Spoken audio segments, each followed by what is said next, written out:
আমি বাদশাহী পোলাওয়ের জন্য দেরাদুন চাল নিয়েছি। সেই চালটাকে আধ ঘন্টা নর্মাল জলে ভিজিয়ে রেখেছিলাম।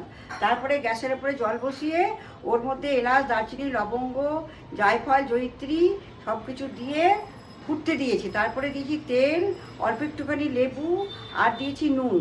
দিয়ে তার ফুটে গেলে চালটাকে দিয়ে দিয়েছি। চালটা 60% সেদ্ধ হওয়ার পর সেটাকে নামিয়ে জল ঝরিয়ে নিয়েছি। এরকম হয়েছে। চালটাকে আমি, চাল নয়, ভাতটাকে আমি দুভাগে ভাগ করে রেখেছি, একটাই কম আর একটাই বেশি। দুভাগে যে ভাগ করে নিয়েছিল মা ভাতটা, সেটাতে এবার উপর থেকে প্রয়োজন মতন নুন আর মিষ্টি দিয়ে দেবে। এটাতে কিন্তু একটু মিষ্টি মিষ্টি হবে, নুনটা খুব একটা হবে না। আর নুন মিষ্টি ব্যাপারটা কি বলছিলে মা, বলে দাও তুমি। নুন মিষ্টি আমি এইভাবে দিই, কড়াইয়ে দিয়ে নুন মিষ্টি দেওয়া যায়, কিন্তু চালটা ভেঙে যাবে বলে আমি দিই না। আমি সবসময় এভাবে করি। হ্যাঁ, এইভাবে করলে চালটা এখন মা আলতো হাতে এটাকে মেখে নেবে, নিয়ে তাহলে রান্নাটা করলে আর চাল টালগুলো ভাঙে না, খুব সুন্দর থাকে। আর নুন মিষ্টি যার যেমন ভাত সেরকম অনুযায়ী নুন মিষ্টি দেবে। নুন মিষ্টির পরিমাণ তো আর সবার সমান হবে না।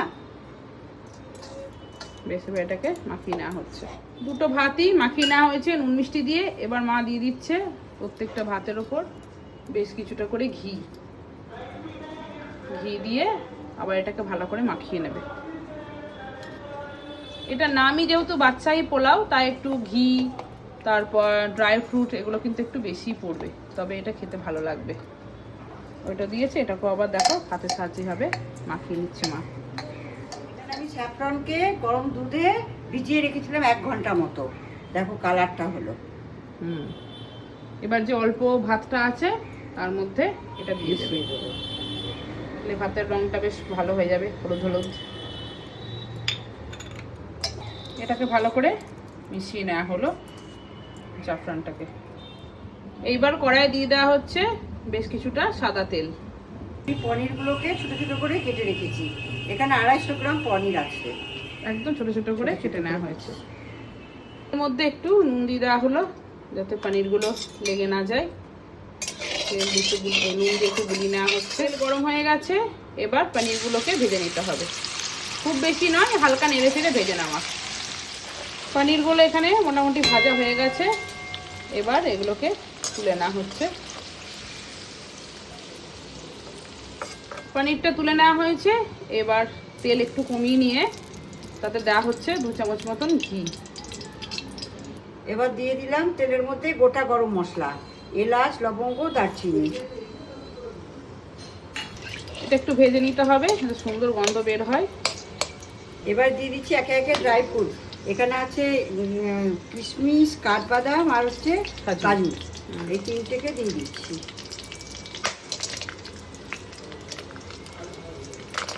কাজু, কিশমিশ এগুলো পরিমাণটা একটু করে বেশি করে দেবে, তাহলে খেতে ভালো লাগবে মুখে পড়লে। কারণ যেহেতু সবজি নেই, ড্রাই ফ্রুটসের ওপরই পোলাওটা হচ্ছে, বেশি দিলে ভালো লাগে। কিশমিশটা একটু পরে দিচ্ছি, পুড়ে যাওয়ার চান্স আছে বলে একটু শেষে দিলাম। এবার ড্রাই ফ্রুটের মধ্যে দিয়েছি ভাত করে রেখেছিলাম। এটা এবার আস্তে করে দিয়ে দিতে হবে এর মধ্যে। বেশ কিছুটা দেওয়া হলো। এবার ওই দেওয়া ভাতটা দিয়ে দিচ্ছি। কালারফুল হবে, দেখতেও ভালো লাগে, এটা খেতে তো খুবই ভালো হয়। এবার দেওয়া হচ্ছে পনিরটা।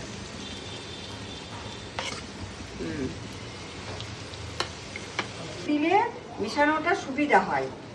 হ্যাঁ, চালটাও ভাঙার কোনো ভয় থাকে না। আর নুন মিষ্টি তো আগে থেকে দেওয়াই আছে। তোমরা এই টেকনিকেই করবে, তাহলে দেখবে কিন্তু খুব ভালো হবে। এবার দিয়ে দেওয়া হচ্ছে রঙিন ভাতটা। আর এর তো একটা খুব সুন্দর গন্ধ আছে না, কেশরের। হ্যাঁ, খুব সুন্দর একটা গন্ধ আছে। এবার দেওয়া হচ্ছে পনির। আবার বাকি যে ভাতটুকু ছিল সেটুকু এবার এর মধ্যে দিয়ে দেওয়া হলো। স্টেপ বাই স্টেপ দেবে, তাহলে ভালো হয়। মানে বিরিয়ানি স্টাইলে অনেকটা।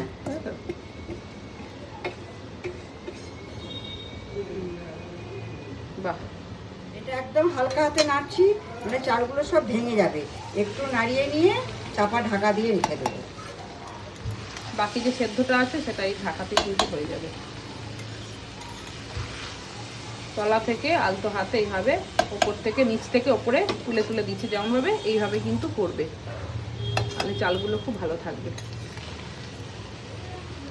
এইভাবে কিন্তু মায়ের মোটামুটি পুরো পোলাওটাই ভালো করে মেশানো হয়ে গেছে। দেখো দেখছো চালগুলো কিন্তু একটু ভাঙেনি, এভাবে আলতো হাতে করার জন্য। মেশানো হয়ে গেছে, এবার 10 মিনিট মতো আমি চাপা ঢাকা দিয়ে রেখে দেবো। গ্যাস অফ থাকবে, গ্যাসের মধ্যেই রেখে দেবো, কিন্তু অফ থাকবে, গ্যাসটা অফ থাকবে, তাই তো? থাকবে, হ্যাঁ। এই ভাপে ভাপে চালটা সুন্দর সেদ্ধ দেবে। বেশ, অফ করে দাও গ্যাসটা। তৈরি হয়ে গেল বাদশাহী পোলাও। তৈরি হয়ে গেল বাদশাহী পোলাও। তোমরা আমার পদ্ধতিতে করে একবার দেখবে, খুব সহজে হয়ে যায়। খেতেও কিন্তু দুর্দান্ত হয়, দুর্দান্ত হয়। একদম মনে হবে বিয়ে বাড়িতে বসে খাচ্ছ। হ্যাঁ।